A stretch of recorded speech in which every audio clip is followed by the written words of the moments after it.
Hello guys, চলে এসো, কাঁঠাল পাড়তে যাচ্ছি। আসো দেখো কাটাকুটি আছে, কত কাঁটা, ফুলের কাঁটা। দেখো কাঁঠাল কাঁঠালটা এখন দেখো, তুই নিয়ে আসবি না কাঁঠালটা? এইটা খারাপ হয়ে গেছে, এটা পারবো? এটা খারাপ হয়ে গেলে এটার সাথে তো আর একটা রয়েছে, এই দুটো নিয়ে নেবো। হ্যাঁ,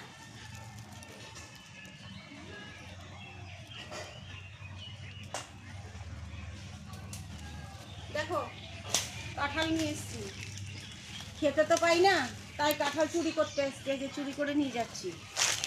অবশ্য যার গাছের থেকে চুরি করছিস সে কিন্তু আমার সাথেই আছে। সে বলছে একটু ভাগিস। দেখো কোন বাগানে এসছি, কাঁঠাল